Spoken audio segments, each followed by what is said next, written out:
तो ठीक है, हम अभी इसके बाद हम क्या पढ़ेंगे, अभी हमें पता चल गया कि वोल्केनोज या वोल्केनिज़म क्या है। ठीक है, तो अभी हम इसके बाद पढ़ेंगे कि इसकी फॉर्मेशन कैसे होती है।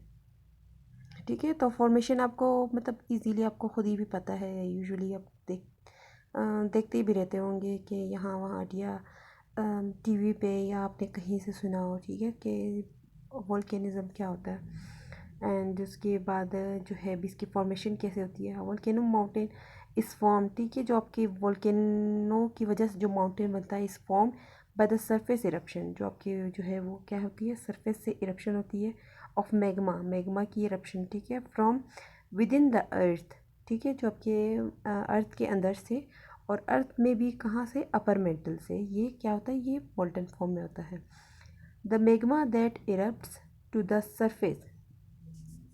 ठीक है, the magma that erupts to the surface and forms a lava flow that deposit ash. ठीक है, द मैग्मा, जो आपका मैग्मा होता है, that erupts to the surface, जो सरफेस पे इरप्ट होता है, and forms a lava flow.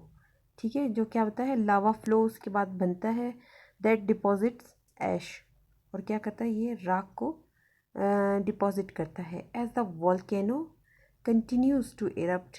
ठीक है, जो आपकी वॉल्केनो है वो इरप्ट होता रहता है, a new layer of lava is added to the surface. ठीक है, अभी एक लेयर बन गई है, उसके बाद जो इरप्शन हो रही है उसके बाद क्या हो जाएगा, एक और जो है वो लेयर का इजाफा होता जाएगा। ठीक है, to the surface accumulating to form a mountain. ठीक है, जो एक लेयर बन रही है, फिर दूसरी लेयर बन रही है, फिर तीसरी बन रही है, उसी की वजह से क्या हो जाएगा, ये माउंटेन फॉर्म में ये बनता मतलब बन जाएगा। ठीक है, तो हम इसी को हम कहेंगे वॉल्केनोज। ठीक है, अब इसके बाद है इसकी कैटेगराइजेशन।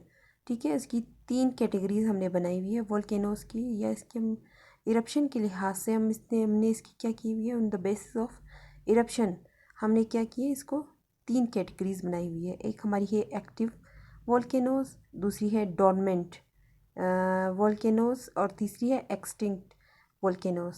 पहली जो एक्टिव वॉल्केनो है वो हम इसको क्या कहेंगे, a volcano will be classified as an active volcano if at the present time it is expected to erupt or is erupting already। ठीक है, हम जो है एक वोल्केनो है उसको हम इस कैटेगरी में तभी रखेंगे जब हमने ये प्रेजेंट टाइम में या मौजूदा सूरत हाल में इसकी क्या हो, इसकी इरप्शन मतवक्के हो, या ये इरप्ट हो रहा हो, ऑलरेडी ये इरप्ट हो गया हो, मतलब आपके मौजूदा हालात में या मौजूदा सिचुएशन में या मौजूदा ज़माने में ये इसकी इरप्शन हुई हो। ठीक है, उसके बाद है डोरमेंट। ठीक है, डोरमेंट हम इस कहेंगे जो इनएक्टिव हो।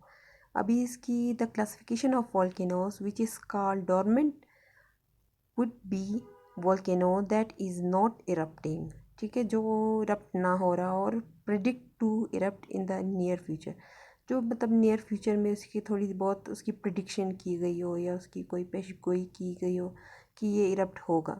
ठीक है, तो हम इसको कहेंगे डोरमेंट वॉल्केनोज। और इसकी थर्ड कैटेगरी है एक्सटिंक्ट वॉल्केनोज। और एक्सटिंक्ट वॉल्केनो जो है, जो हम उसको कहेंगे an extinct volcano is a volcano that no one expects will ever have another eruption. ठीक है, जो हम इसकी कोई भी मतलब कोई एक इसकी बिल्कुल तवक्को ही नहीं करी कि ये कभी फिर कभी एक दफ़ा कभी ही हुआ और उसके बाद कोई इसकी कोई पेशगोई या इसको इसकी तवक्को ना करे कि ये कभी फिर इरप्ट होगा, तो हम इसको कहेंगे एक्सटिंक्ट वोल्केनोज। ठीक है।